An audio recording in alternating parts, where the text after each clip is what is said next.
বেহেশতের চাবি এই কথা ঠিক কিনা? নামাজ বেহেশতের চাবি এই কথাটা মিথ্যা, এটা জাল হাদিস।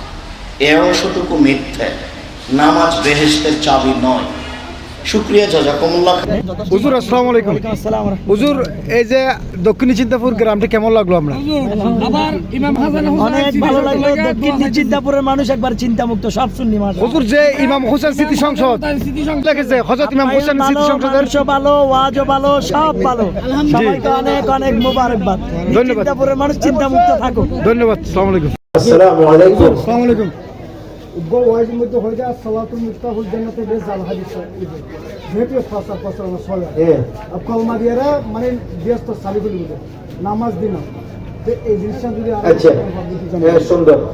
দেখেন, as-salatu মিফতাহুল জান্নাহ হাদিসটি বিভিন্ন কিতাবের মধ্যে আসছে এবং এই ইবারতে কেউ কেউ কোন বর্ণনায় ইবারতে একটু ব্যতিক্রম এদিক সেদিক হয়েছে, তবে এটাকে জাল বলার কোন সুযোগ নেই।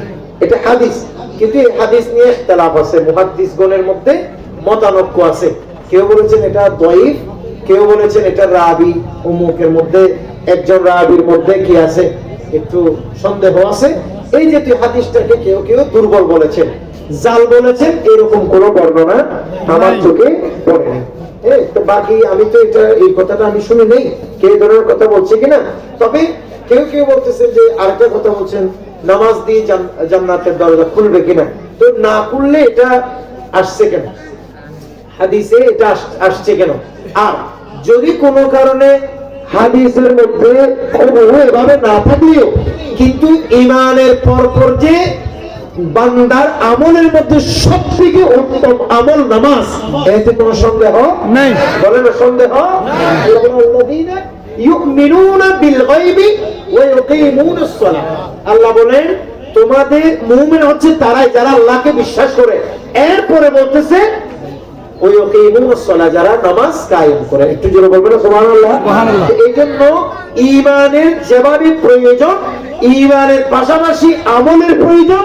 আমলের মধ্যে সবথেকে উত্তম এবং বেস্ট প্রথম আমল, প্রথম এক নম্বর যে আমল সেটা হচ্ছে নামাজ।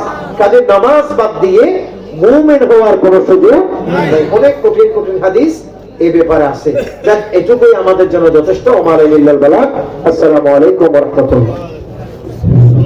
মারহাবা মারহাবা।